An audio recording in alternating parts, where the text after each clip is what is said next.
Hi everyone, welcome to the IMF Annual Meetings, and this is our very first Facebook Live from the IMF Annual Meetings. I'm your host for today, Sin An Lee, and we're coming to you live from Bali, Indonesia. We'll be bringing you some of the most anticipated panels here at the IMF, and you can catch all of it today and tomorrow on CNBC International's Facebook page, YouTube, and Twitter. So to kick things off today, our panel is about two very big topics, social protection and the future of work. Some of the key discussion points that we're probably going to hear about will be, do we as a society need to think more about whether our social protection systems are enough? Tell us which country you come from and whether you think your country's social protection system is good enough. The next part of the question will be, what is the future of work? How can societies help workers to upgrade their skills so that they don't get left behind by technological advances? And finally, we've been hearing a lot about very radical policies, such as universal basic income, which was proposed by one of the US potential presidential candidates. So do you think we need radical public policies, or should we be looking at incremental changes? Those are some of the questions for this very interesting and relevant panel that we're going to have today. So broadly, first of all, let's define the term. What is social protection? So the IMF does not have an official definition for the term social protection, but it's increasingly viewing social protection as an incredibly important part and contributor to macro stability. But very broadly speaking, social protection aims to prevent and alleviate sharp reductions in well-being for society, particularly for the most vulnerable groups. So what does social protection actually include? According to an IMF evaluation that was done last year, social protection can include a whole range of policies. It can be providing cash or benefits in kind to vulnerable groups of people. That can include social insurance like public pensions, social assistance like government transfers to the poor, and so on. Other policies with social protection elements include general subsidies for staples and even fuel. So we want to thank you again for staying with us on Facebook, YouTube, or Twitter, wherever you are. And please feel free to tell us about your country's social protection system. Do you think it's good enough? And the second question we have for you is, which areas of social protection do you think we should invest in? Is it education, health, pensions, or do you think we just need more public works? Tell us in the comments. So finally, let me get on to the introduction of our very distinguished panel today. First up, we have the moderator, David Lipton. He's the first deputy managing director of the IMF, and he has been in this role since 2011. He's had a really long career in both the private and public service, and before the IMF, he was working at Citibank, where he was the managing director and head of global country risk management. On his panel are some people with extensive experience in all areas of social protection. First up, we have Nicholas Barr, who's an economist at the London School of Economics. He's better known for his strong opinions and research on financing higher education, and some might call him one of the fathers of the student loan as we know it today. I watched a recent interview with him. He was very proud of developing the student loan, and he has been also increasingly involved in pensions policy. He was recently invited to advise the Chinese government on pension reform and has also advised governments in Chile, the UK, Finland, and so on. Next up, we have Sharon Barrow, whom I'm very excited to hear from as well. She's General Secretary at the International Trade Union Confederation. The International Trade Union Confederation is the world's largest trade union federation and represents 207 million workers in more than 160 countries. So Sharon has a really interesting background and is really admirable. She was the first woman to hold multiple top positions at the ITUC, including General Secretary and President. But she actually started her career teaching in Australia and got involved in unions when she became an organizer for the New South Wales Teachers Federation. So truly like a woman creating her own path there. Next up, we have Nora Lustig, an economist at Tulane University. She's a professor of Latin American economics, and she's done a lot of research measuring the impact of fiscal policy on inequality and poverty around the world. She's researched a lot on the impact of taxation and social spending. and the panel is about to start now. Please stay with us, and we'll have a session with Michelle Rutkowski, who is the World Bank Senior Director for Social Protection. Enjoy the panel and see you later. To account in the work we do and the advice we give and in the programs that we are. Both sovereign and private, that has significantly increased over the last few years. And you know, this clearly is a bit like having more weight on your boat and having a bit more trouble steering it in the direction that you want. So you have, as you said, you have to trim the sail, you have to really steer effectively, decisively, and with political courage. So for some countries it's going to mean make sure that buffers are rebuilt. For others it will be use you floating exchange rate as a shock absorber, and for others it will mean what you have in surplus, well, use it so that the imbalances that we have around are actually addressed and fixed. And we shall see.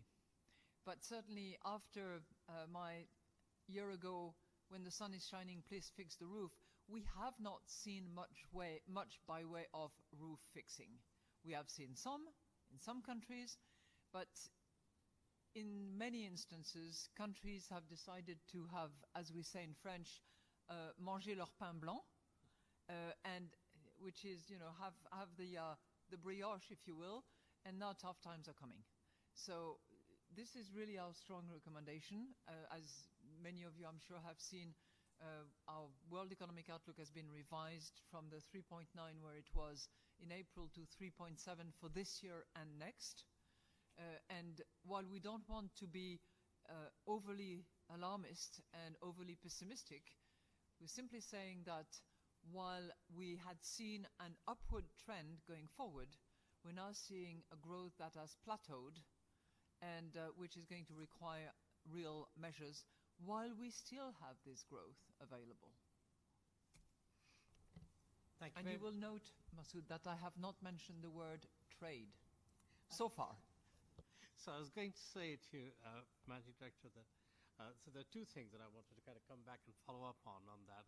One was, so you didn't mention the word trade, and it'd be good to get a sense. I know you have a session later on today, in fact, that you're going to talk about trade, but not everybody will be there, so it'd be good to get that. And the second was a question about emerging markets. So in emerging markets, you see some countries sort of now in difficulty, and some of them are of their own making, some of them are less so. Is this, in your sense, a time when, if you're doing the right things in emerging markets, you should be broadly okay? Or is it a sense that even if you're doing the right things, because the environment is going to be more and more difficult, you should actually be going out of the way to build buffers, to prepare for that? So what's the advice to emerging markets who think they're broadly doing the right thing? Right.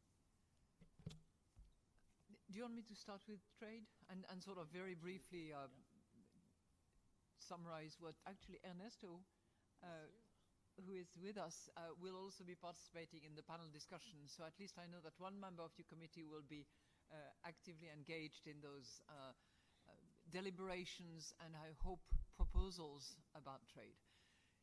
You know, the key lines, from my perspective, to keep it very simple, is that over the last decades, trade in the main has been extremely beneficial. Extremely beneficial in order to lift so many people out of poverty, in order to improve productivity, in order to disseminate innovations, in order to other policy issues. Next on Nick's right is Nora Lustig, the Samuel Z. Stone Professor of Latin American Economics at Tulane University. She's also the director of the Commitment to Equity Institute and a fellow at the Center for Global Development in Washington. Finally, by my side is Sharon Burrows, the General Secretary of the International Trade Union Confederation. The ITUC is an active member of the Global Coalition for Social Protection Floors. So thank you to all of you for joining us, and let's proceed. Let me begin first, if I might, with Nicholas. Nicholas, social protection has long been established in advanced economies. It was designed mainly in a context in which people had lifetime employment in a single place and perhaps from time to time faced layoffs and rehiring, and it was designed to deal with that kind of transition. Now we see, as I said in my introductory comments, a very different workplace. I wondered if you have thoughts on the ways in which advanced economies should be thinking about adjusting to the changing realities.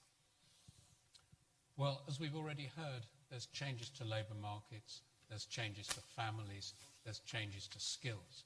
I mean, the world that has gone had stable nuclear families, people got married and stayed married, the division of labor was gendered, work was full-time and long-term, skills once acquired were lifelong, and one has only to describe that world to see how much the world has changed. Today, families, more marriages end in divorce, families break up and reconstitute, parenthood is less tied to marriage. Work, the labor market has become much more diverse in the relations people have with the labor market, and they change those relations much more frequently than in the past. Skills, skill-biased technical change means we need more highly skilled workers, greater diversity of skills, but, complicating the problem, skills have a shorter shelf life than they used to. So those changes have a series of implications. The first one is it's a more complex matching problem in labor markets. Labor market relations are more diverse, skills are more varied and shorter lived, modes of acquiring skills are more varied. So what you've got is a multidimensional problem of matching the preferences and constraints of individual workers with those of firms. I've stuck in my notes slightly frivolously. It's a bit like a dating website. You're trying to do a complicated matching process. Second implication is that policy design should put less reliance on contributions related to a person's employment status. When someone was employed full-time and long-term, you could base contributions on employment. That is less true today. So things like non-contributory pensions are helpful, healthcare financed not by a tax on wages, but from some other source. Third implication, greater, though not complete, reliance on individual entitlements. People have individual working records, women have individual working records. Thus, for example, you need women to have pensions in their own right, supported by childcare and pension credits. Fourth implication, greater emphasis on skills training. We need more skills, delivery of more education and training. It needs to be more diverse. It needs to be more frequent. And that means it needs to be financed. And schools should be financed from general taxation. Tertiary education, where institutional capacity allows, should be financed from a mixture of taxation and well-designed student loans. Final implication, advances in economic theory have taught some valuable lessons. One is the need for a more thoughtful approach to actuarial insurance. Those are lessons from the economics of information. We know that the model of private actuarial insurance doesn't fit important risks very well for technical reasons, healthcare being an example. And a second lesson from economic theory is a more thoughtful approach to individual choice. Simple theory says the more choice, the better. What we learn from behavioral economics is that limiting people's choice can reduce welfare. So you've got big changes and a whole series of policy implications that follow from them. Thank you very much. Michael, let's turn then to developing economies. Developing economies really have never tried to have the breadth of social protection coverage that advanced economies have had, and there are gaps in that coverage. What's the right model? I think in years gone by, many countries were given the advice to copy things from advanced economies. But now that we see the changing nature of work and the special features of developing economies, how do you suggest that we think about the development of appropriate social protection mechanisms in developing countries? Copying things after developed economies is less and less relevant nowadays than it was in the past. I doubt it was ever relevant, but we, for many, many years, lived in a dream. And the dream was that what we now observe as an informal sector will get formalized and will be replicating the social protection solutions known in the developed world across the world. That hasn't happened, and the economies that were 90% informal 50 years ago are 90% informal now, and it is, I think, high time to draw a lesson from that. A lesson is a twofold lesson. There is something which you need to do more of, and there are at least three things which really need to change to fill the social protection gap in developing countries. What we need to do more of are cash transfers, social safety nets, social assistance programs. They are widespread. More than 110 countries have something. But when you look at the bottom quintile of the population, only less than 20% of people in that bottom quintile during their lifetimes have any experience whatsoever with cash transfers or any form of social safety net, be it in kind or cash. That needs to expand, and this is the best and most effective way of helping the poorest and most vulnerable in developing world. The transfers could be conditional or unconditional. We shouldn't overestimate conditionality. It's not that important. We know that unconditional transfers work as well. But there are at least three things which need to be done very differently. First, it is extremely important to shift the mindset and stop thinking about social protection being really dependent on the formal employment status, because that formal employment status is not arriving in the developing world and is decreasingly the case in developed world with a gig economy, what was said at the beginning. The second thing is that we live in the myth that payroll taxation is the most effective way of financing social protection, and there is the whole ideology behind about collective employers and employees' responsibility for that, the social insurance aspect that points to payroll taxes being the best financing mechanism. It isn't. It is a distortive mechanism. It acts against workers. Instead, we need to shift social protection to the broadest possible tax base. And this is especially important with current developments in the nature of work. The third thing, also extremely important, is about social insurance. I did say that less than 20% in the bottom quintile worldwide are covered by social assistance. But when you think of social insurance, it's not less than 20%, it's less than 3%. Basically, people in the informal sectors, those who do not have formal sector employment, have no ways whatsoever to cover their lifetime risks, to cover risks of disability, risks of old age poverty. But we observe technological developments as well as developments in behavioral economics that opens up these doors slowly, but hopefully surely. We see a possibilities of a good identification of informal sector workers through ID4D, identification for development, such as an Aadhaar system in India. We see possibilities of using nudging, using auto-enrollment to start covering informal sector workers with some type of health insurance and then social insurance. The schemes like Pinbox in India, like MTN Mobile in Ghana or Arch in Benin are small ones, but they show that even in the informal sector workers, you could introduce risk management mechanisms that help those who truly are left out because they not only do not have an access to formal jobs, but most likely will never have this access. So we need to change the framing of thinking about social protection, and I think that would offer a hope of having a new paradigm of coverage in the informal sector worldwide. Thank you, Michael. Sharon, I mentioned in the opening how technology is changing. There's more labor mobility, and people in jobs that would not have been considered standard employment settings a generation ago. Maybe you could say a few words about how you see government, corporations, labor's response to supporting people, to supporting labor, providing social protection. and maybe add any reactions you have to what you've heard so far. So first of all, if we're talking about the future of work, then there are two central questions. One is, are we still committed as from all stakeholders to full employment? Because that's the central question. And if we are, then we have to look to the quality of jobs, to decent work. Does all business have a social license to operate? Because right now, that's the critical ingredient. It's breaking down everywhere. So it isn't work that is changing. Yes, it's adapting to technology.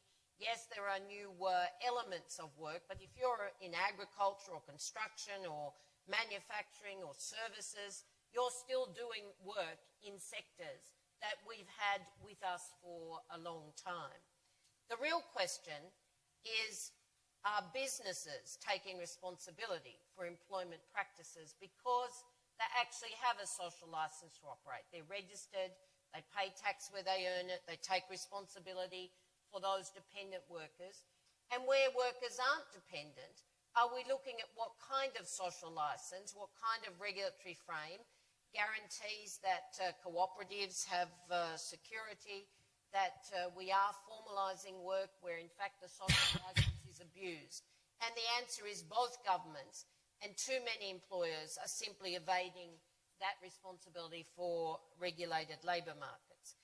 And it's at a time when we have global shifts that are enormous. The challenges are converging, the climate crisis, the loss of lives and livelihoods. Our people are on the front lines there, changing seasons, the devastation that is making our world increasingly uninsurable.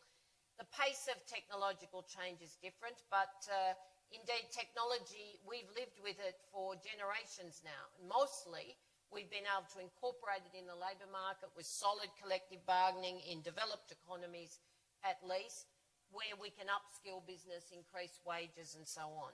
However, when business models break down, then it's actually the technology of things like platform businesses that are contributing to an increasingly informal sector.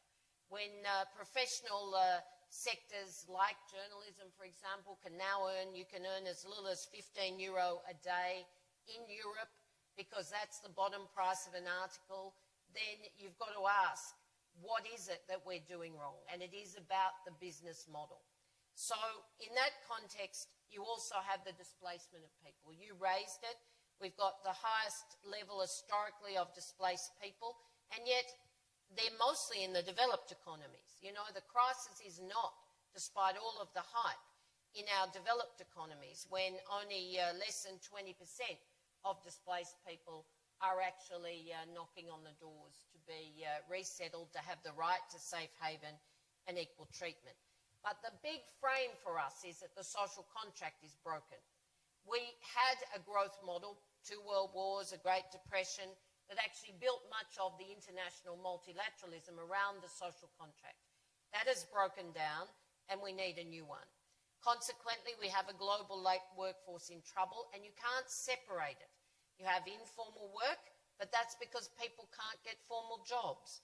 You have organisations in our midst. I mean, I heard someone say today unions don't represent the informal economy. Well, I can tell you we put on 27 million new members in just 4 years, and the overwhelming bulk of them are in the informal economy. And we need to look at formalising those businesses even as we do new forms of that are generated by new forms of technology, and increasingly businesses' lack of responsibility for workers.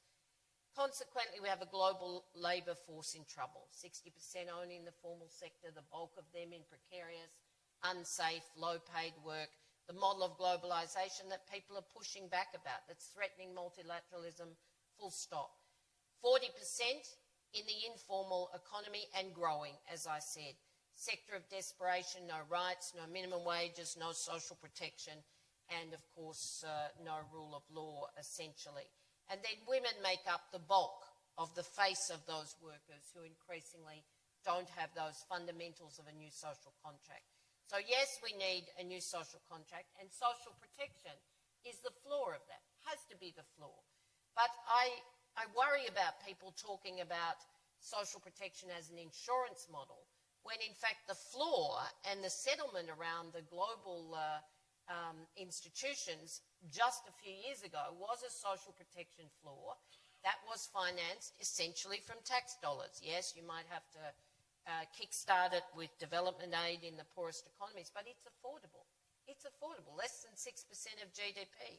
You marry that with essential public services, and you have a basic economy that in itself generates jobs, that generates investment in the care economy, where we can grow jobs for women and narrow that gap, David.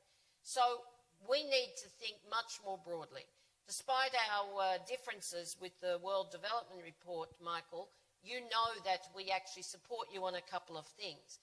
We might argue about progressive taxation and what forms of taxation, and I might say to you, when some companies only pay payroll tax, why the hell would you want to take it off them? And if you come to my country, that's the truth. I don't live there at the moment, but I can tell you that we fought for state-based systems, much of Europe as well. It's not the American model where it's only tied to work. You have a basic pension, a universal basic income for those in need, not for everybody, but those in need, not in work. Pensions, disability protection, and so on, for essential public services. And then it was unions who bargained for the employment-related benefits that were above the floor. We'll keep doing that. But if people try to destroy the floor, then you get the desperation of today's economy. So social protection is critical. Universal basic income for everybody. Why? Why isn't it just for the most vulnerable? Why wouldn't you put extra money then into universal services, which is a very different environment? So we have a lot to talk about, but it comes back to, are we prepared to regulate for a social license for all business that formalises work and looks to the other areas of work? Should self-employed people have basic social protection from the tax system? Yes, they should. And of course, in that context, are we committed to full employment, and will that be governed by a new social contract and appropriate regulation? Well, thank you very much. Nora, first, I wanted to give you the prize for the best physical advertisement. You see Nora's book up here, Commitment to Equity Handbook. Nora, Sharon mentioned quite a few different things, but it touched upon the question of how tax revenues are going to cover needed social protection. And I wanted to probe the issue a little bit. I mean, we're seeing, and she mentioned also that the issue of displacement is more an issue in advanced economies where there have been more winners and losers than in EM countries where growth rates are strong enough that people who are displaced more quickly find new jobs.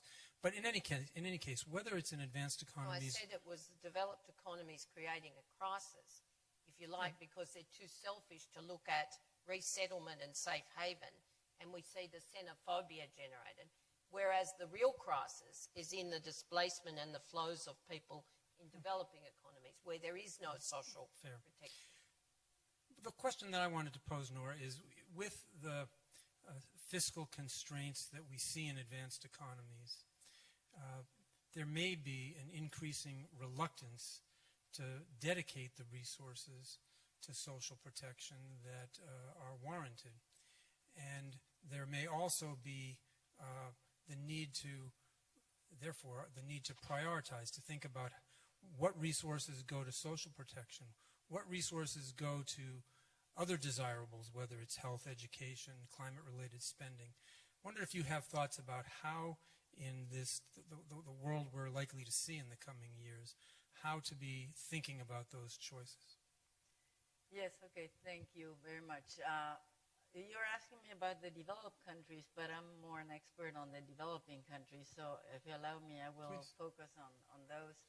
And, I mean, the book here actually is useful to answer that question.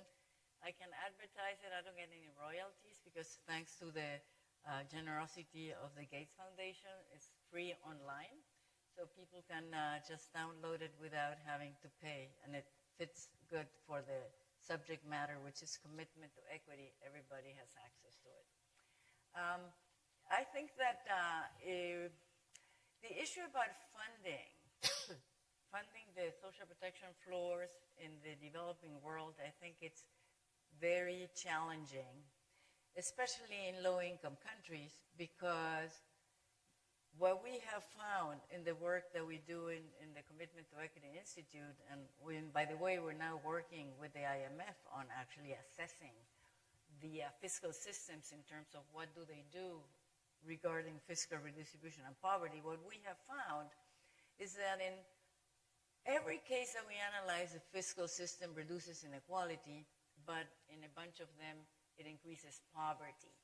They're two very different things, and people tend to mix them up. So they ask, how is that possible? Well, it is because poverty is about absolute levels and inequality is about relative. And you can have very, very progressive taxes that reduce inequality, but if the poor pay taxes and they're net payers into the system, it will be poorer after the net taxes that they pay. And we find that it happens in quite a few countries, especially the poorest ones, where we would not like to see that as an outcome, because if you believe that the poor have to be protected, I mean, you were saying they were getting very little in terms of cash transfers.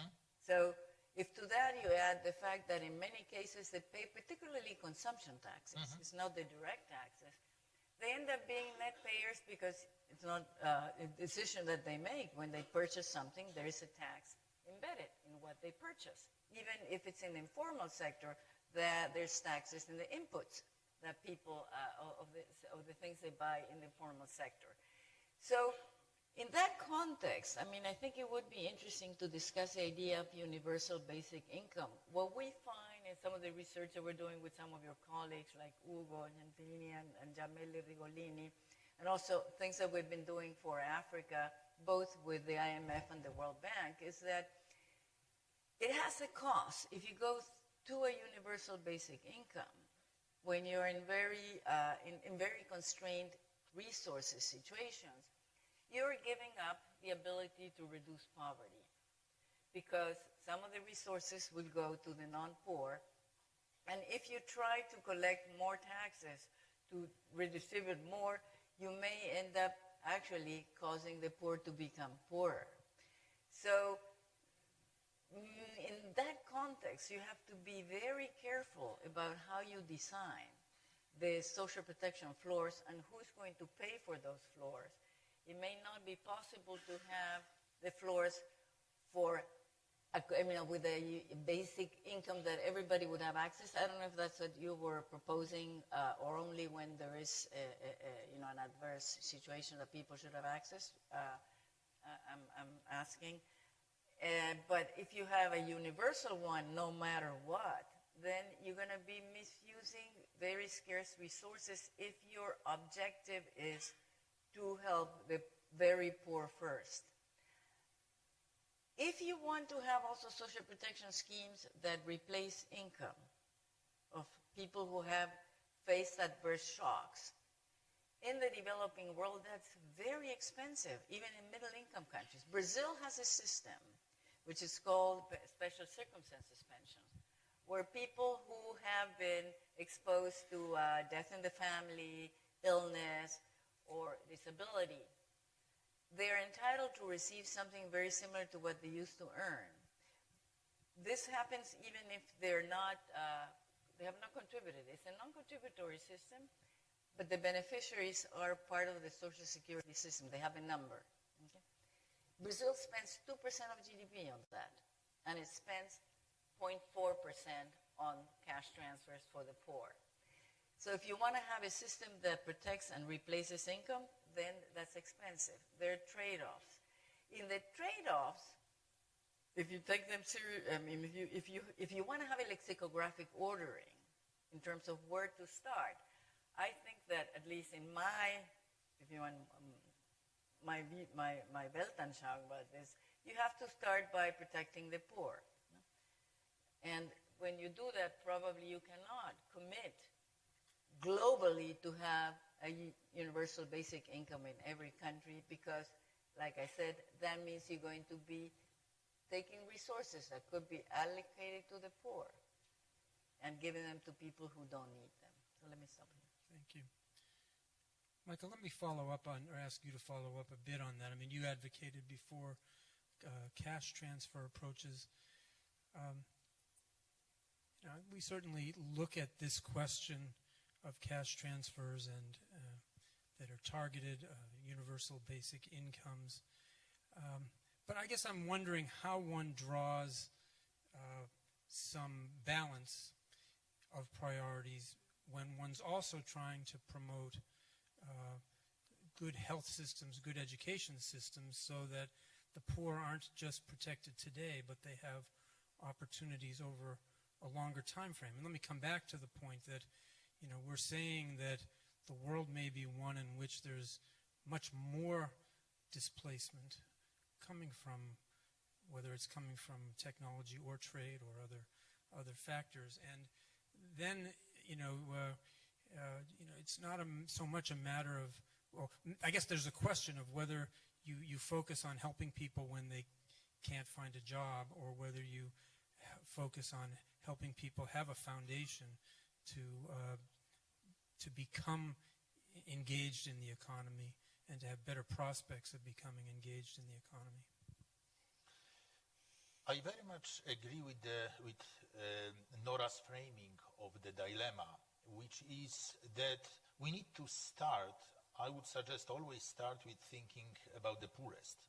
That's why the phrase we often use in the bank, it is used in the upcoming World Development Report 2019 on the changing nature of work, is progressive universalism, which essentially means to start with the poorest. And given that the ability to target well, for many reasons, including technological one, increases, and given scarce resources, it is upon us to do it in the first instance.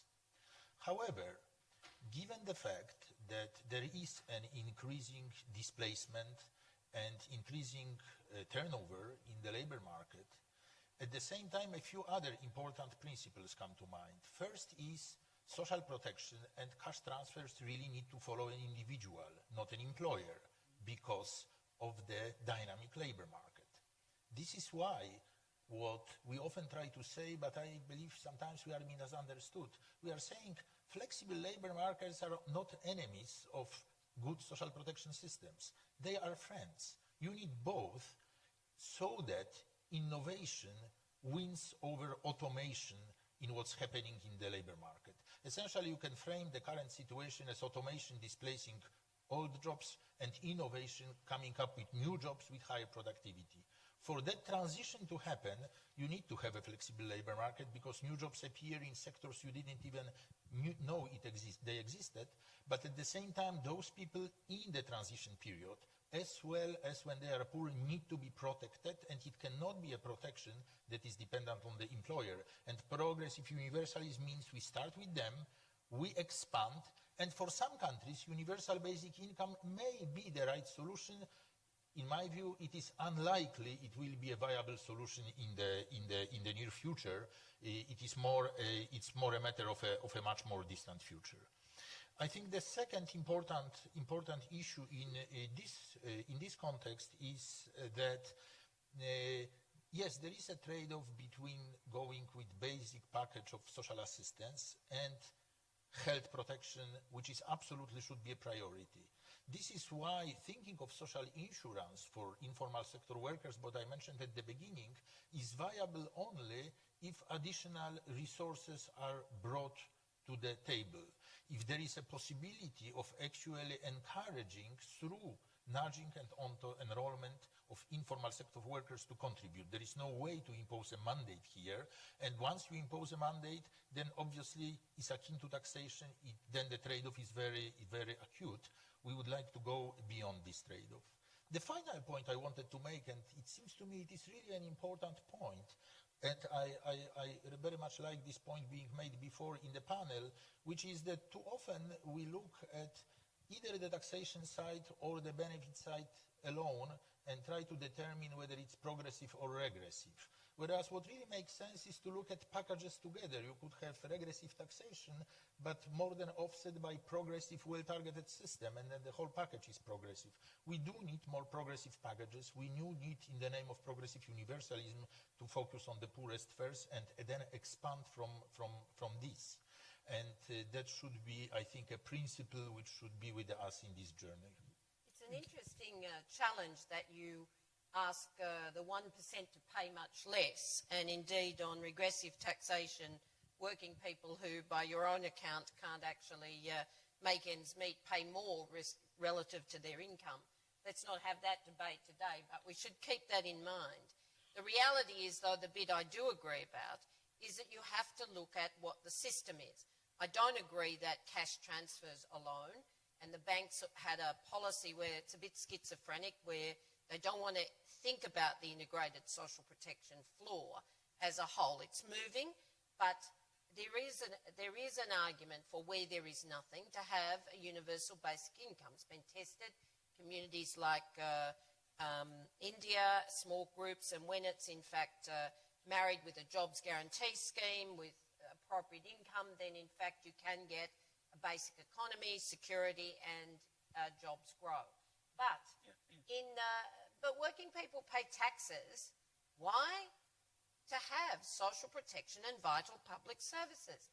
They don't pay taxes for all sorts of schemes at the base level. I mean, I know we negotiate incentives for business and jobs often, but at its base, you pay taxes for social protection and indeed vital public service. I know in the US that's not the case, but in my country, the unions fought for Medicare. In Europe, we fought for healthcare. We see it as part of deferred wages and they're mixed with the taxation we pay. So we really resent when people start to talk about this as if this is new. Let's look at the tax base. Let's look at what it's going to. What's the integrated solutions? And health and education, childcare, aged care aren't separate from a continuum of social protection, income where it's needed for those that don't have it, child protection, maternity protection, health, and of course education as well. But also let's look at the question then of what else you need for an economy that can work. What do we do to repair the broken model?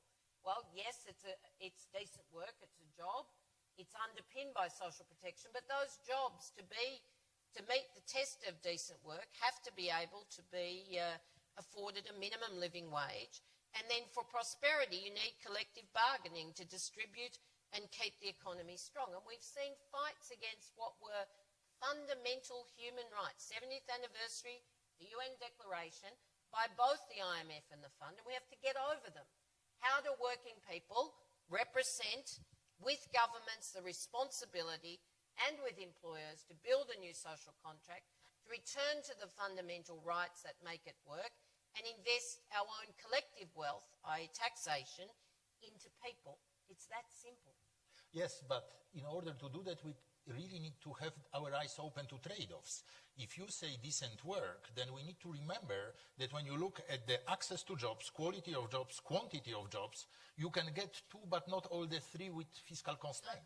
So trade-offs are all over the place. Yep. You have access and quality but not quantity, access and quantity but not quality, quantity and quality, but then you don't have access. As long as we are not discussing the very fine trade-offs, well, we are not doing a service to provide the framework for good jobs. Not at all. You and I would agree on full employment. That's access.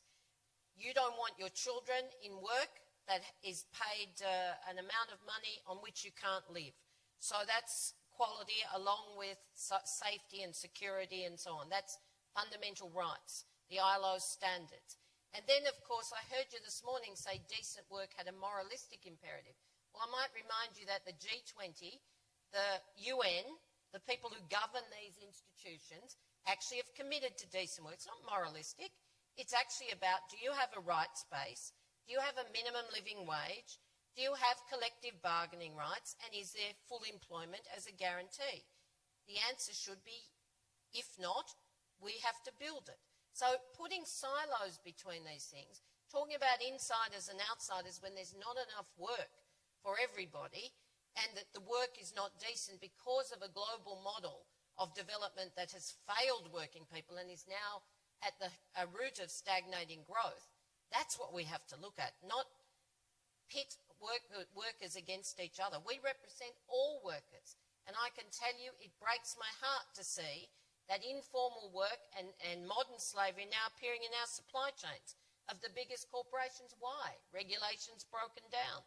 So it also breaks my heart to see that we're not looking at where we invest in full employment in developing economies as well as developed economies. So we have work to do, should be joint work, but we have to stop pitting each other against, worker against worker. But I don't think it's pitting each other against. I think recognizing objective trade-off. As long as we don't recognize them, we can be helpful in words, but not in reality. And we do need to be helpful in reality for the same objectives you share and described. One final comment. Why would the bank want qualified teachers for their own children, but in developing economies, teachers who are not qualified, given a tablet, absolutely some sort of fundamental futuristic look at education, when in fact we should say what we want for our children, we want for everybody. There's enough wealth in the world. Let's stop treating people differently. We want the best teachers for everybody, and as you know, during these annual meetings, we are launching a human development project, of which one of the critical issues is recognizing a huge learning crisis worldwide. We are using the education indicator, which is weighted by the quality of learning, which is extremely poor in many countries. And this is a variable that has a major impact on the Human Capital Index, which we will be publishing tomorrow. This is on the top of our agenda, is the quality of teachers, so that we deliver on human capital so that the productivity goes up. So we are totally with you everywhere. on that. Everywhere. Yes. But I mean, I'm sorry, I don't understand. May I ask something? Please, Nick. Yeah, I don't think there is a discussion about the objectives and the goals. I mean, I think here we all share them. Not everybody outside this room may share them, but here we all share them. The point is, how do we get there? And I think that's where we're having a little bit of a difference in opinion, because we can state what we want, but how would you get to that point by convincing who has to pay for it? That would be a question. I mean, who's not paying today for us to be in the ideal world that we should get to pay? Or is it that even if we want all the people that need to pay, we still wouldn't have enough to cover at this point what is needed? I think that's where the differences in the points of view here. But I mean, this comes back to Michal's point about trade-offs, and I think that there are too many false dichotomies. I mean, there is a floor and there is income-related benefits. One needs both. Of course one needs a floor. One needs income-related benefits. The relative weights that you give to them will depend on the country. In poorer countries, the floor is much more important than earnings-related benefits, different in richer countries. I was talking... Several people have talked about decoupling finance from employment status. A couple of examples. One, the Netherlands has a non-contributory basic pension. It is financed by something called the old age tax. It is a tax on income. It is paid by everybody up to age 65. But to get your non-contributory pension, you don't have to pay the income tax. Exactly. And one other example on income-related benefits, we've heard about auto-enrollment, an idea that intrigues me greatly that has become technologically possible. There is an experiment in Mexico, possibly elsewhere, where contributions are related not to income but to consumption.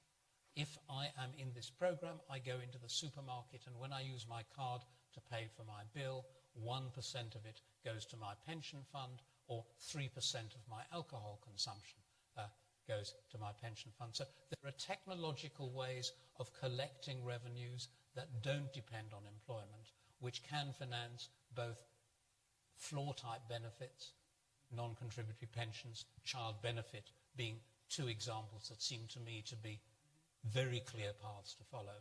How you deal with a universal floor for people of working age is more complicated. Nora has rightly said there are financial issues. But no false dichotomies, please. Thank you. Nicholas, could I ask you to say a few words on education? And, I think there are going to be very difficult decisions, especially in developing countries, say about how to achieve the Sustainable Development Goals. There will be a need for more domestic resource mobilization. There will be a need for more support from the rest of the world. We're working with countries to have better social protection, but we also have to think about the longer-term question of whether children today will grow up having had a decent education. I think in that context, two things come to mind. One is that for years, I think collectively, all of us, that includes IMF, the bank, we paid a lot of attention to the years of work of school, and the huge expansion of education in schooling is a result of that. But that came in the world of trade-off at the expense of looking at the quality, and the quality is dismal, and the last year World Development Report on the crisis of learning emphasizes it. And this is why we are having all those discussions, what constitutes a good teacher, how this good teacher should be financed. Is the private sector in the mix or should not be in the mix? These are all extremely important discussions. I would like, however, to point out to one more thing on education or on skills, which is highly relevant in the context of the changing nature of work and the future of work, which is that what we are observing those days is an increasing importance of learning at work. In fact, Paul Romer, who just got a Nobel Prize when he was with the World Bank as a chief economist, he was talking a lot about returns to work and about work being school. And it's a non-trivial point, because with the fast technological change, the changing nature of work means that the acquisition and then depletion of skills cycles are faster than they used to be before.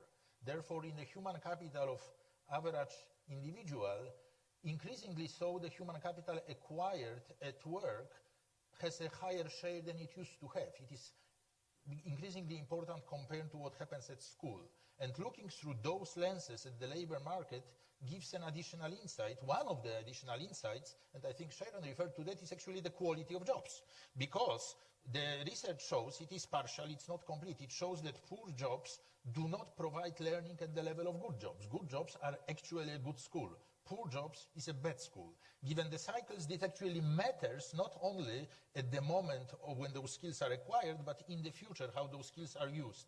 And this is something which I believe we will be looking much more deliberately in the coming years, which is learning at work, the role of good jobs, not because they are decent, because they are decent, yes, but also because that they provide, there are an investment in the future skills in the labor market. And I think this is something we are starting to discover, studying the changing nature of work and how the social protection system being put in place in the context of flexible labor markets can actually facilitate people transition from not so good jobs to good jobs, not that only that they have a higher income, but they actually learn more on jobs, and that helps in the future. Those cycles is something which I believe we'll be talking much more in coming years. Let me put those points into a broader context, which is, as the changes I mentioned earlier mean we need more education and training, more diverse and more frequent.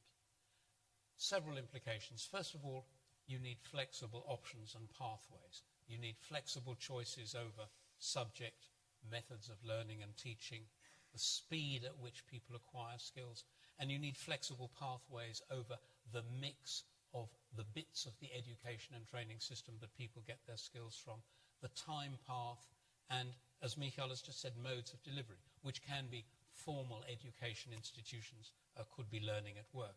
So the sort of thing I have in mind in a developed country context is it ought to be possible for someone to get a plumbing qualification, for example, and then build that into a degree by then or later adding units on business studies or accounting, or for that matter, anything else. And I've heard this referred to as stackable credentials, and I think stackable credentials can be acquired both in formal education and training and on the job. The third implication is a system of finance to support those flexible options, and Michael has said, and I've mentioned, you need taxpayer support. You may well need a system of student loans as well. Final and fourth point, very important one, emphasize early child development. There is this huge body of literature showing just how important early child development is. The English evidence, just as a teaser, is an English baby born in August will do less well in school than one born in September, and that effect lasts right the way through to university education. And I'm happy to explain that if anybody wants to ask me the question. The point is, what happens early on is enormously important, so one has to focus on that. So, can I say two things? Oh, sorry, go on. Yes. Nora, then Yeah, Sharon. but I mean, going back to your question, social protection versus education, and given what you just said, unfortunately, there is a trade-off. Unfortunately, there is a trade-off. I hate it, but there is it.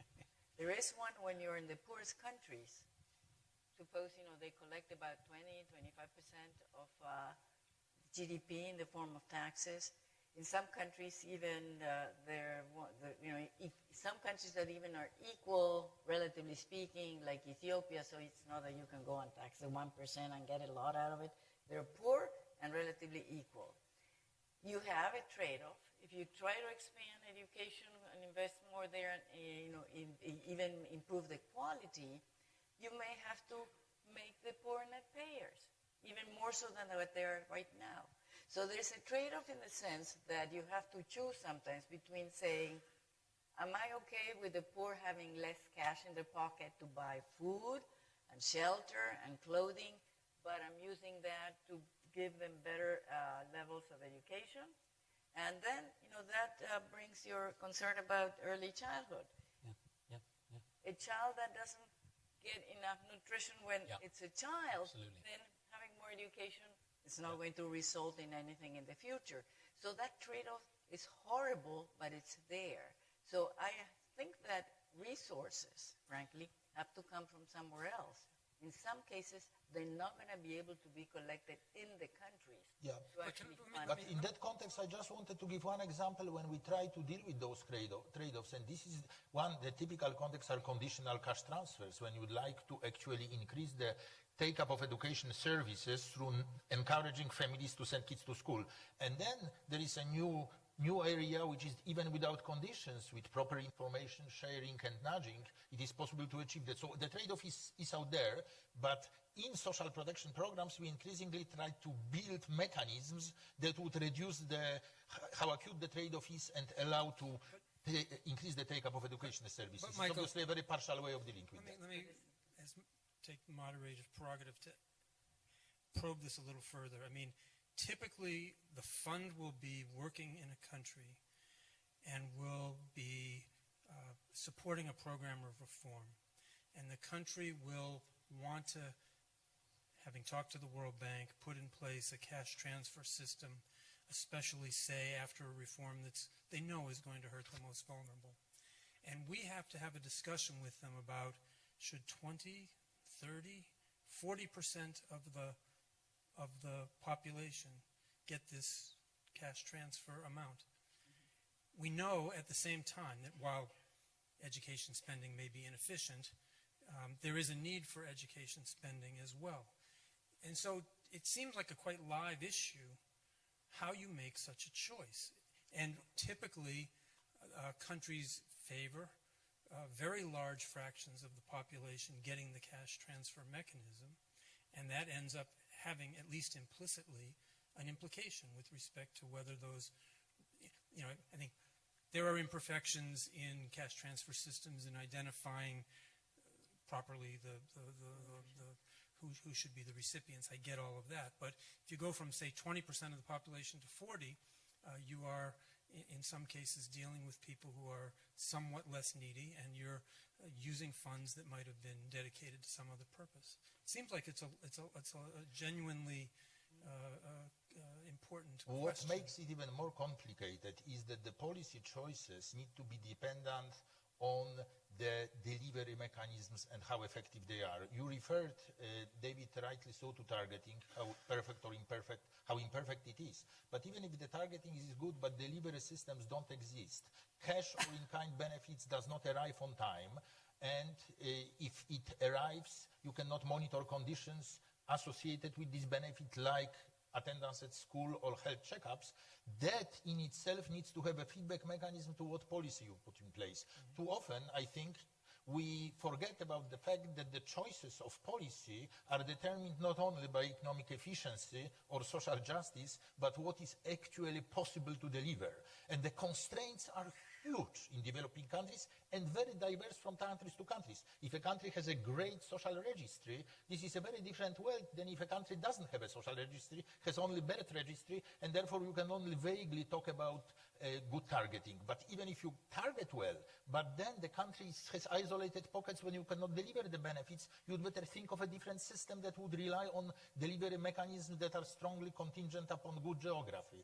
So what we are trying to do in recent years, and in a way in recognition of the fact that us working together with you, with the fund, and the fact that when there is a fund program, we would like to be the most effective in putting a good, well-targeted social protection system in place and assess trade-offs between education and social protection, how much the actually delivery systems come into play, and not only whether you can deliver the policy, but they are so important that you need to have a feedback loop and think in the first place whether the policy which would be ideal is even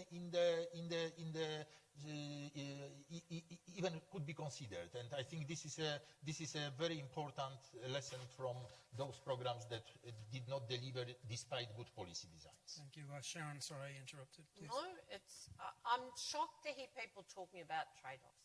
If you have a national development plan, and we have settled policy agreements by all of the leaders of the world, from the UN to the richer countries in terms of development and so on, then if you work out what the national development plan is, then you look at how you fund it, and that's the SDGs. Let's have a question about this, because, you know, if you're going to see where the funding comes from the SDGs, you can't say we're going to do SDG 4, education, or SDG 3, health, and then when we can afford it, we'll make people more educated or more healthy. You have to have a national development plan. And I'm delighted to see the progress that's been made by the IMF in its social protection review. But we have a way to go to get, first of all, the floor of development, the SDGs, correct. And where you get the funding from is dependent on what the country can afford and what it might have to do itself. If you go back to one simple equation in a country that was, it's not going to be the whole package, but that was mentioned, we found the lowest minimum wage in anywhere I've been in Ethiopia. And it was a woman working for one of the richest companies in Europe. And when we showed the evidence to the Prime Minister, then they have now negotiated with the unions a minimum wage process. That will in itself deliver greater tax revenue and more capacity to fund fundamentals such as the social protection floor and indeed public service. It won't fill the gap in a poor country like Ethiopia for everything immediately, but if you then have the funding across the SDGs, you get to sustainability within 10 to 15 years. Yeah. So what we are sick of is the silos. And on the final question of child development, everybody agrees it should be part of the plan. You know, I'm shocked to see that with crazy politics in Brazil, child mortality is going up again. I was just there a few weeks ago. That's totally avoidable. But if you go to the question of lifelong learning, again, why are we talking about this as if it's new? It's been around in my history. I was a teacher, I was on the Australian Skills Council till I left in 2010 with employers, and we used to actually negotiate both the question of what the skills were that required and what the shared commitments to financing were. Now, in that context, you're right. The government will have to make some contribution, but I'm shocked to see that the structured training commitment of major corporations, again, the breakdown in the model, stops here and it's shrunk here. And then you have firms arguing about mobility when the skills down through the supply chains are non-existent. We can all do better than that. Just as firms say, what's the R&D we need? What's the skills we need? And yes, lifelong learning, whatever name you put on it, is fundamental, but it's not new. It does need to be beefed up in the context of rapidly changing technology. But again, what we say is across all of these convergence of global shifts and challenges, a national development plan A new social contract that governs it with social protection at its heart. When you know what you need to do, then we have to negotiate who finances what. Thank you. I'm going to go to the audience for questions in a second. But Sharon, I think that I'm intrigued by the point that you've mentioned and others have commented on about the role that corporations can play, especially in education. I think that there's a lot of untrodden ground there. But I wanted to come back to the SDGs. You know, for us at the fund, and now I'm going to do an advertisement. For us at the fund, we have to look at the difference between the plan and the reality. And so we've just done a study that was unveiled at the time of the UN General Assembly in September in New York, where we looked in detail at 6 countries, picked a subset of the SDGs that we thought we could, where quantification was possible. They were in the areas of health, education, and infrastructure. And we asked the question, are the countries on track to achieve the SDGs? And meaning with their present policies and with the tax base that they have. And not surprisingly, they're not. But I think what was surprising was the scale, the size of the differential. We showed that they will need not only massive, really ambitious domestic resource mobilization to raise revenues to GDP by as much as 6 percentage points, but they'll also need very substantial support from the rest of the world in the form of concessional finance. And you know, by scaling, making rough assumptions, we come to an estimate that $502 billion will be needed per year in order to help the poor countries attain these goals. Now, that's a huge number, but it is, after all, only 0.3% of global GDP. So it's something that if the countries of the world wanted to help, they could. But I mention all of this to say that the SDGs, need to be more than conceptual goals. There needs to be a connection between the means and the attainment of the goals. And if the funding falls short, then hard choices have to be made. And we often, as an institution, called upon to help countries make choices, get involved in the question of what scarce resources get spent on. In any case, we now have about 15 minutes for some questions from the floor. If people would like to, is that correct? I'm told I have till 3:15, 10 minutes. If people would like to ask a question, please come up to the microphone. Do me the favor of identifying yourself and then asking a question. Yes, please. Maybe grab that microphone out of there, yeah, so you can reach it. Very good. Can someone help her get that turned on? I think it's not yet turned on.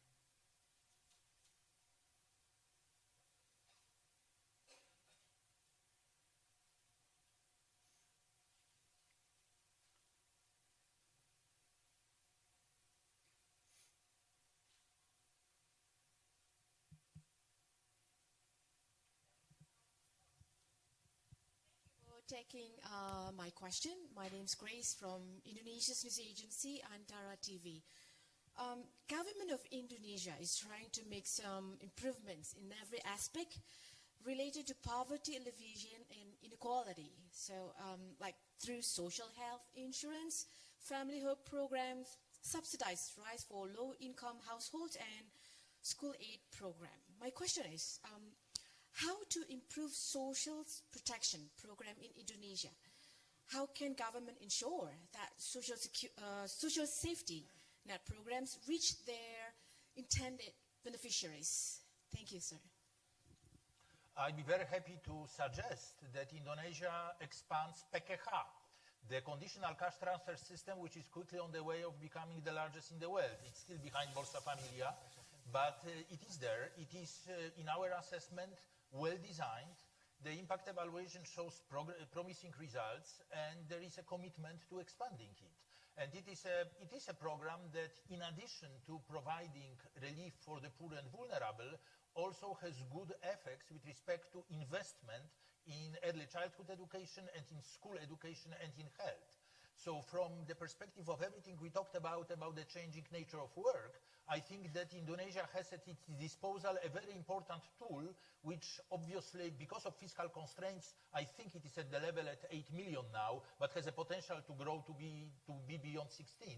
And this needs to be seized if the quality of the program remains at the current level. We would say ask the people, because while there are some fundamental elements in place in Indonesia, the reality is that when you talk to the people, they'll tell you there are ways you could make health more affordable. There are more equitable ways of delivering education. And it's not a matter of massive amounts of extra money. On the minimum wage question, the government waxes lyrical about having increased the minimum wage, but it took the social partners out of the basket of goods surveys and elongated that to, I think it's once every 5 years, rather than a regular dialogue about what the needs of fundamental people are against evidence-based baskets of goods. So involve people, workers and their unions, but also people more broadly in the discussion about what will work.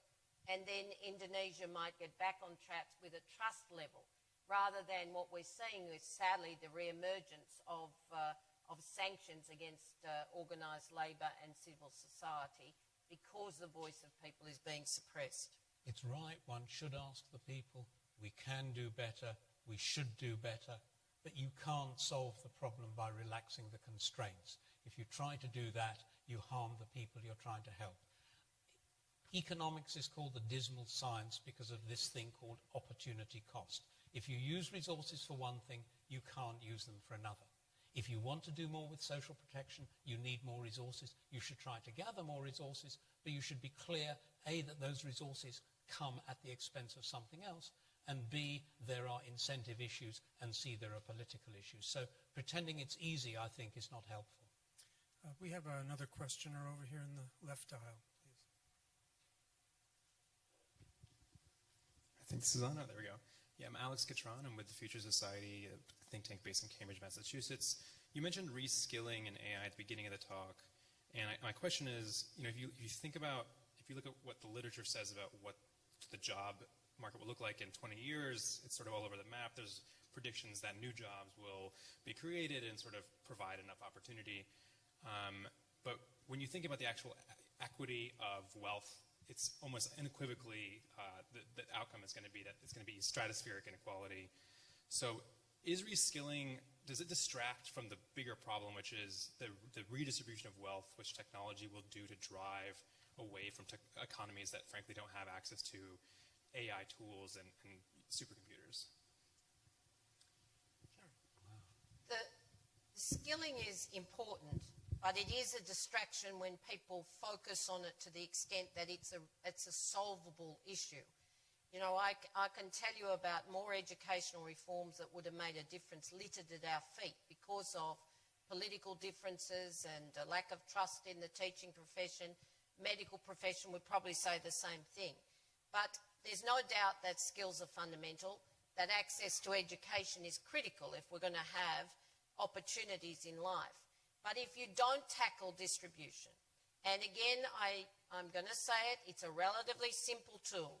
It is social protection across the social protection floor. It is and that's a settled set of issues. It is, in fact, minimum wages on which people can live, evidence-based. And we can put regional floors of minimum wages in place, not the same level in every country, but takes wages out of competition. And at the same time, collective bargaining to distribute wealth more generally. In this country, collective bargaining hasn't grown at all in the last, under democracy really, because the constraints from the elites and the rich countries on a failed economic model internationally, propped up, I'm sad to say, by failing multilateral institutions. And we all need to have strong multilateral institutions, but if you don't redistribute wealth, then, you're right, the panel's right, that the base of the wealth is not there. So Indonesia should be now one of the world-beating economies. It has everything, if you have a look at it, that should make it so. But you have to share wealth. and you have to look at the economic model. Ironically, the last President Yudhoyono, in his last month, said to me, in Jakarta, we realise that the low-wage model is over in Indonesia if we want to be a sustainable country for the future. Has that happened? No, we've seen wealth grow, inequality grow, actually, and despite some of the measures that you've heard talked about, if you go back to the elements of wealth distribution, you look at your taxation model. And I was intrigued by David's comments because I looked at the study, but if you'd married that study against, let's assume the cost is right. I don't know. I didn't do the work and I haven't looked at the methodology. But let's make the assumption that the model is right. If it takes X amount of SDGs, money to implement the SDGs fully in those countries, then where is the elements of what the deficiencies in wealth are? And I can tell you that if you looked at fully implementing BEPS, the basic erosion and profit shifting tax agreement that, again, the world settled on at all levels, if you implemented it, there's billions of dollars from that flow. You know, if Jeff Bezos actually paid for wages for his workers or any other major corporation, in fact, Jeff Bezos alone could pay for 20% of that cost, given he's the first hectare billionaire, I think, and he said he had too much money to focus on the world's problems. He was going to invest it in space. I'm sorry, but some of these really high wealth individuals have to realise that they're eating up their own stability if they don't make a contribution. But I wanted to actually give you a good example because, you know, the unions have bargained for deferred wages everywhere to solve these problems in my history. You know, I've bargained up, we've bargained down, but in Denmark, just recently, the last national agreement, and Olivier Blanchard would like this because he thought these collective bargaining at the national level was good for managing some areas of crisis. They have actually just bargained, no government support, wealthy country of course, but bargained for a fund that actually will provide income for workers displaced by technological change, support skills development at the same time, and then redeployment support. And the average time out of work right now is 7 months for a Danish worker. Now, if you could figure out how we manage that in different ways with different levels of wealth, then no one would be frightened about the changing nature of work. And that's, again, a commitment by that country to full employment. If you have that, you have the systems, and wealth is distributed to help pay for it, then you have a different world. And that's why multilateralism will fail if we don't look back to these fundamentals. Thank you. One last question, and then we'll have to wrap up, please. Thank you very much. My name is Muhammad from Somalia. In the world, especially Africa and Middle East, are more increasing unemployment rate. Social protection are also denied. Trade unions are challenging high rate taxes. Labor unions are facing many challenges from international organizations and local authorities for dismissing and without life insurance.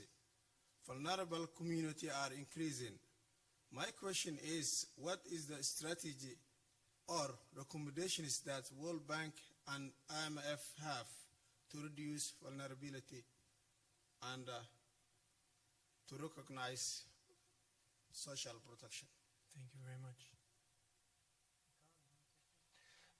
Yes, I think what we need to do is to bring up to the level of policymakers and those who decide the importance of social protection, not only in terms of the immediate effects, but its potential in terms of increasing the capacity of human beings to be more resilient to changes. You are coming from a country which is in a very difficult situation, where you also have issues of the need to have social protection system inclusive with respect to large population movements, with respect to forced displacement, with respect to migration. And I think it is very important to be unified in understanding that of the universality, of the progressive universality, of the need to cover those that may be in need even though they weren't in need a moment ago. And this dynamism, the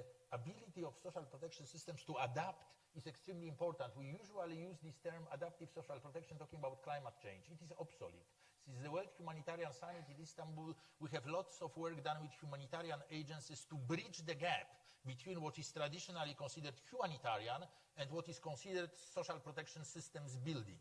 That needs to be bridged. We need to have humanitarian systems that can actually transmit into social protection systems. We need to have systems of social safety net that can be immediately scaled up when any type of a disaster hits, be it man-made, be it natural, be it drought, be it a flood. And I think this adaptability is the name of the game with respect to your question.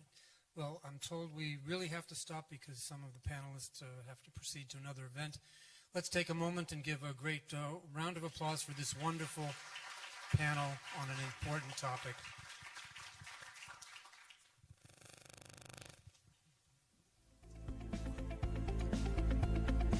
Ladies and gentlemen, please remain seated while the delegation depart auditory.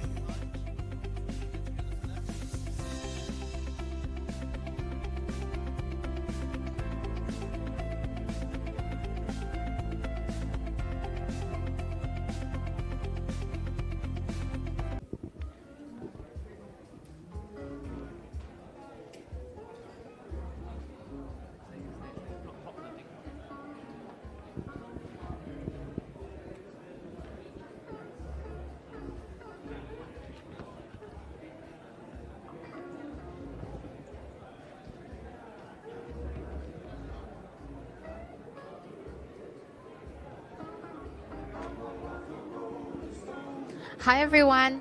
Thanks for staying with us. That was a super intense panel. It covered so many topics from education, universal basic income. There was a debate about trade-offs when you try to create good jobs, but also when you try to create as many jobs as you can.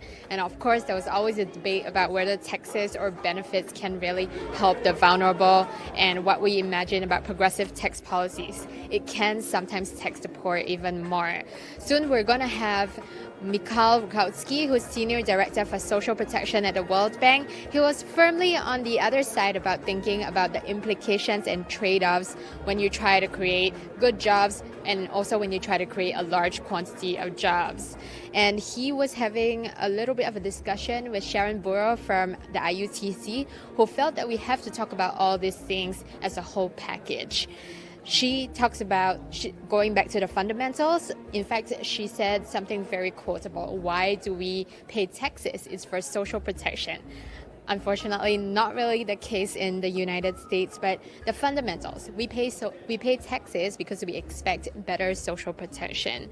So she says that we have to talk about everything as an entire package and not pit issues against each other or workers against each other. She talked about a really, really interesting case study from Denmark where a fund for workers displaced because of technology has set up. And because of that fund, a lot of people will no longer be afraid about the future of work because there's a commitment in Denmark to full employment. And that should be the commitment which a lot of countries should have made to their population and their workers, which I think is a fair enough point. But then we have the other side of the story where the economists who've worked on a lot of data were talking about.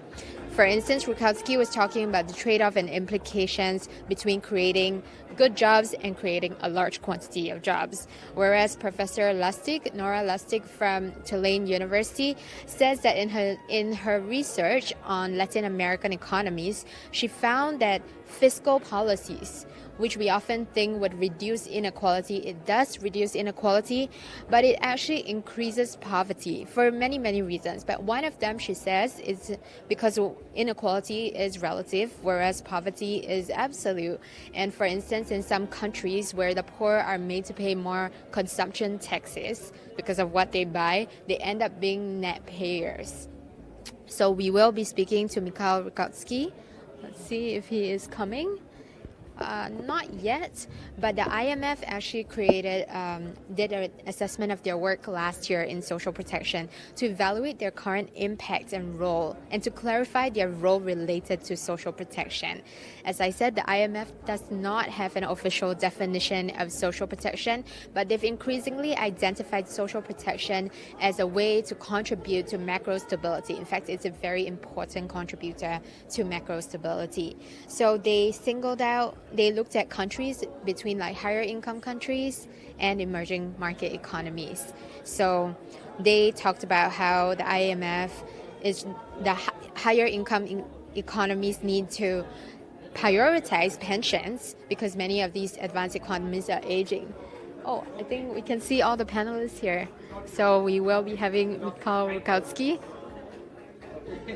Hi, sir, can you join us, please? Yes. We are now live on social media. Thank you so much for the really interesting panel. What did you think of it? There was quite a debate, wasn't there? Yes, it was a very lively debate and I think a very productive one. I learned that if a point is made that is not exactly correct, like that there are no trade-offs. Sharon was saying there are no trade-offs.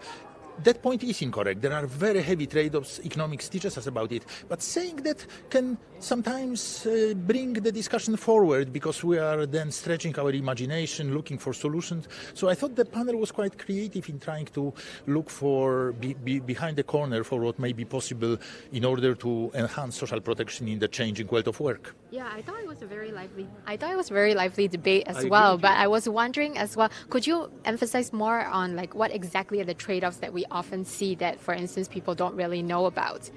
I think the main trade-off, which is boring, is between resources available and the needs. In order to be able to satisfy those needs within available resources, we need to prioritize. So we need to have a list of things, what come first, second, third. And this cannot be just academic list or a list that is drawn by a minister. It needs to be done in a societal agreement. And this is why, in this context, we use this phrase in the World Bank, in the World Development Report of 2019 of progressive universalism.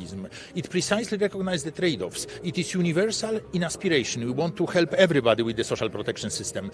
It is progressive because we need to start with the poorest and most vulnerable in recognition of those trade-offs and only expand when resources come. Right, and you are the World Bank Senior Director for Social Protection. What exactly is the World Bank prioritizing at this time?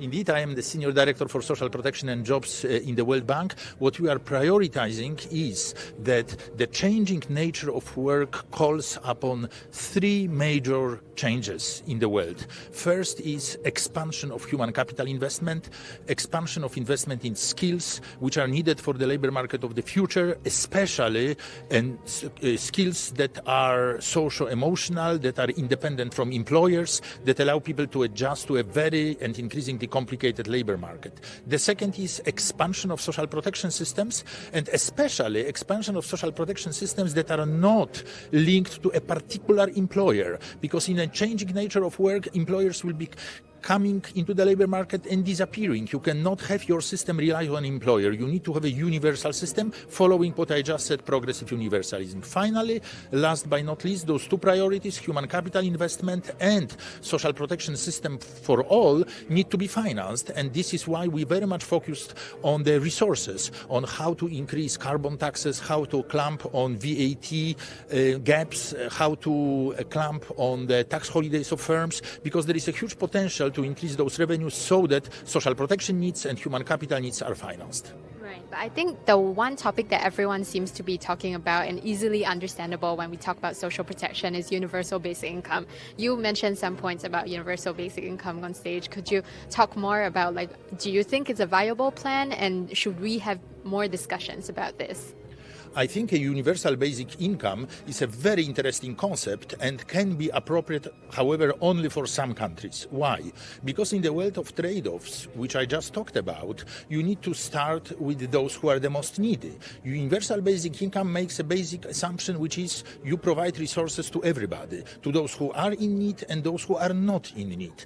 This may be seen in the first place as not even moral. Why would you do it to provide resources for those who can work, who are able-bodied. So we need to really start with the needy, and given resource constraints, I think we will have an increased amount of universality, but it is a long time before we'll be at the universal basic income level. Let me point out you also to the fact that thinking in terms of universal for everybody at the start is not the most helpful. Many countries start with child benefits because children cannot work. They have social pensions for the elderly because they cannot work. So already then they have universal basic income at the level of children and elderly. The question is now expanded to able-bodied, those who could work. Well, I think that can wait, although that can be a proposition which is taken more seriously as resources increase. Right. Thank you very much. I also read that you were involved in developing Poland's pension system. Could you tell us a little bit more about your takeaway from that? My takeaway from that is the phrase security through diversity. Polish pension system was extremely old-fashioned, pay-as-you-go, relying on financing through payroll taxes with no choices, no diversity. We changed it into a much more dynamic, multiple-pillar system in which there is a pay-as-you-go system, but this system encourages working long because increases in pensions depending on the additional years of work are huge. We introduced a funded pillar in which pension funds invest in the capital market that has a positive impact both on growth and on the growth of capital markets. And we introduced the system that allows on the margin for choices of individuals how to invest as part of their resources. So we moved from the mono system that was very rigid and not reacting to demographic change circumstances to a flexible system which encourages retiring much late, therefore adjusting to increasing life expectancy, and also allows for individual choices how to invest resources to an extent. And I think this is the system that is now withstanding the wind of change quite well. Great. Thank you so much. I have so many more questions, but we have to wrap up. Thank you for being with us. Thank you. Thank you very much for being with us. And we will, thank you. And we will see you after this at 4 p.m. for a panel on global trade. See you later.